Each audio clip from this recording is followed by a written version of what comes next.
क्या आपने कभी सोचा है कि आपकी पूरी जिंदगी का कोई मतलब नहीं है? आपके सपने, आपके लक्ष्य, आपकी मेहनत सब बेमानी है। अगर नहीं सोचा तो आज सोचिए, क्योंकि आज हम बात करने वाले हैं निहिलिज्म की, एक ऐसा दर्शन जो आपकी सोच की नींव हिला देगा। निहिलिज्म ये शब्द लैटिन के निहिल से आया है, जिसका अर्थ है कुछ भी नहीं, और यही इस फिलॉसफी का केंद्र है कि सब कुछ अर्थहीन है।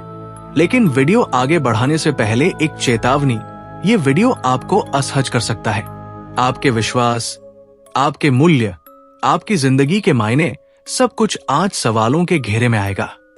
अगर आप मानसिक रूप से तैयार हैं, तभी आगे बढ़िए, नहीं तो यही रुक जाइए। निहिलिज्म क्या है? तो निहिलिज्म कहता है कि जीवन, ब्रह्मांड, ज्ञान, नैतिकता, इन सब का कोई वास्तविक अर्थ नहीं है। हम खुद ही अपनी जिंदगी में मतलब भरते हैं, क्योंकि हम ये सच्चाई स्वीकार नहीं कर पाते कि हम नगण्य हैं। सुनने में भले ही ये पागलपन लगे, लेकिन क्या आप इनके तर्कों को आसानी से काट सकते हैं? मैं भी सोचता था कि मेरा दृष्टिकोण मजबूत है, मेरी सोच अटल है, लेकिन निहिलिज्म के सामने हर विश्वास डगमगाने लगता है। निहिलिस्ट कौन होते हैं?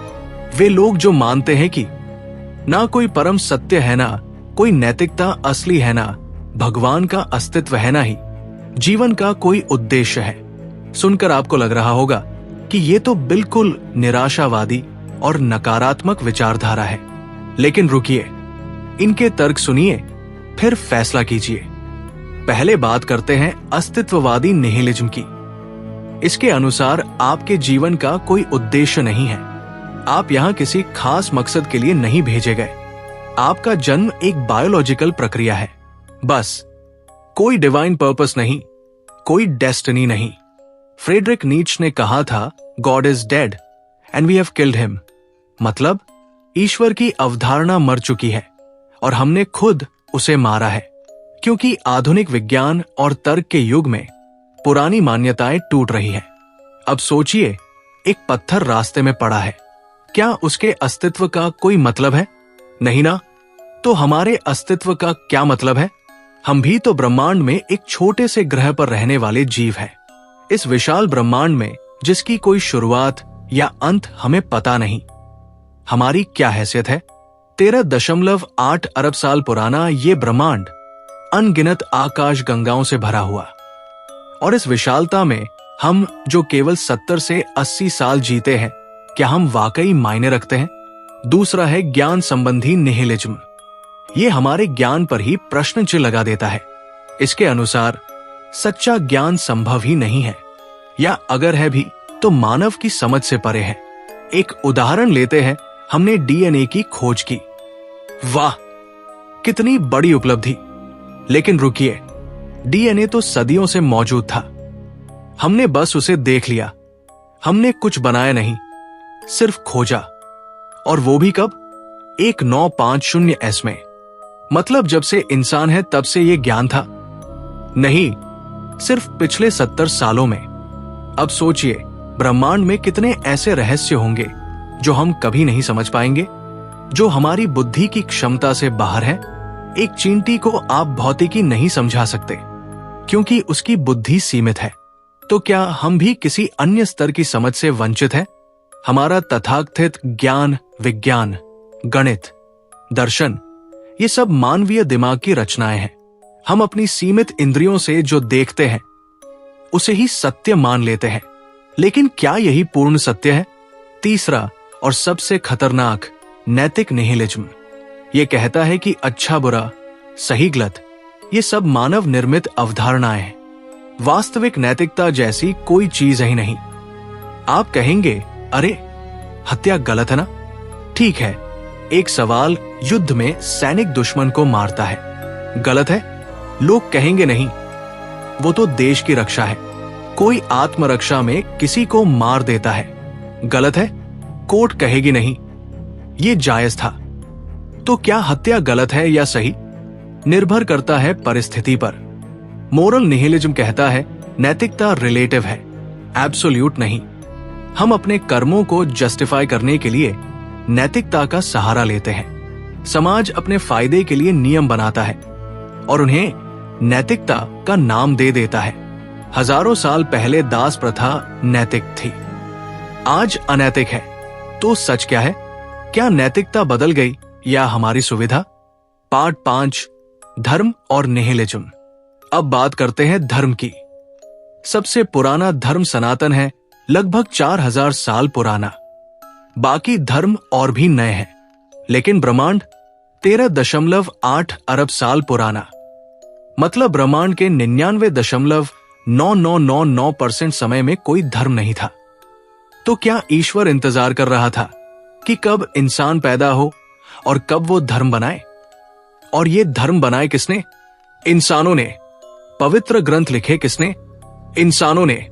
तो क्या ईश्वर हमारी रचना है या हम उसकी? निहिलिज्म ये नहीं कहता कि ईश्वर नहीं है, वो सिर्फ कहता है हमारे पास कोई प्रमाण नहीं है, और जो प्रमाण है वो भी मानव निर्मित है। अब तक आप सोच रहे होंगे ये तो बहुत डिप्रेसिंग है। सही कहा, निहिलिज्म डरावना इसलिए है क्योंकि ये हमारी सारी उम्मीदों, विश्वासों और सपनों को तोड़ देता है। आप सोचते हैं आप स्पेशल हैं, निहिलिज्म कहता है नहीं, तुम नहीं हो। आप सोचते हैं आपकी उपलब्धियां महान हैं, निहिलिज्म कहता है ब्रह्मांड को कोई फर्क नहीं पड़ता। आप सोचते हैं आपका प्यार, आपके रिश्ते अनमोल हैं, निहिलिज्म कहता है ये सब रासायनिक प्रतिक्रियाएं हैं। कल्पना कीजिए आप पूरी जिंदगी कुछ बनने के लिए मेहनत करते हैं और अंत में पता चलता है कि इसका कोई मतलब नहीं था। भयावह है ना?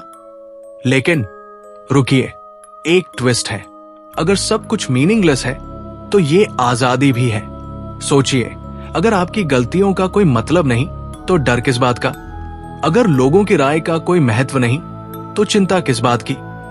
अगर समाज के नियमों का कोई एब्सोल्यूट ट्रूथ नहीं तो बंधन किस चीज का? ऑप्टिमिस्टिक निहिलिज्म कहता है जब कुछ भी मायने नहीं रखता तो आप अपनी मर्जी से अपनी जिंदगी जी सकते हैं। कोई प्री डिटरमाइंड पर्पस नहीं है। अच्छा है, अब आप खुद अपना पर्पस बना सकते हैं। कोई अल्टीमेट मीनिंग नहीं है। परफेक्ट, अब आप अपना मीनिंग चुन सकते हैं। एल्बर्ट कैमस ने कहा था, the only way to deal with an unfree world is to become so absolutely free that your very existence is an act of rebellion। मतलब इस मीनिंगलेस दुनिया में आपका जीना ही एक विद्रोह है। आप जी रहे हैं क्योंकि आप जीना चाहते हैं, किसी मजबूरी या उद्देश्य के लिए नहीं। तो क्या है सच्चाई? शायद निहिलिज्म सही है, शायद गलत, शायद आंशिक रूप से सही, लेकिन एक बात तय है, यह आपको सोचने पर मजबूर करता है। क्या आप अपनी जिंदगी किसी और के बनाए हुए मतलब के लिए जी रहे हैं या अपने खुद के लिए? क्या आप खुश हैं क्योंकि आपको खुश होना चाहिए, या सच में खुश है? क्या आपके लक्ष्य वाकई आपके हैं या समाज ने आप पर थोप दिए हैं? निहिलिज्म एक दर्पण है। ये आपको वो दिखाता है जो आप देखना नहीं चाहते। ये अनकंफर्टेबल है, डिस्टर्बिंग है, लेकिन शायद जरूरी भी है। तो दोस्तों, निहिलिज्म से डरिए मत, इसे समझिए। हो सकता है कि जीवन का कोई इनहेरेंट मीनिंग ना हो, लेकिन इसका मतलब ये नहीं कि आप अपना मीनिंग नहीं बना सकते। हो सकता है कि ब्रह्मांड को आपकी परवाह ना हो, लेकिन आप तो अपनी परवाह कर सकते हैं। हो सकता है कि अंत में सब कुछ खत्म हो जाए, लेकिन अभी तो आप जिंदा है, तो जी लीजिए।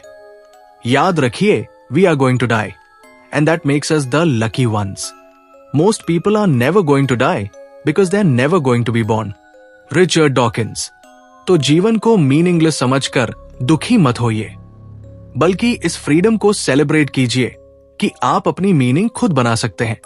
और हाँ, अगर ये वीडियो आपको सोचने पर मजबूर कर गया हो तो चैनल को सब्सक्राइब जरूर कीजिए, घंटी के बटन को दबाइए ताकि ऐसी और माइंड बेंडिंग वीडियोस आपको मिलती रहें।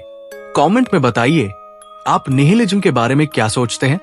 क्या जीवन का कोई मतलब है या नहीं? तो मिलते हैं अगली वीडियो में। तब तक के लिए जीते रहिए, सोचते रहिए।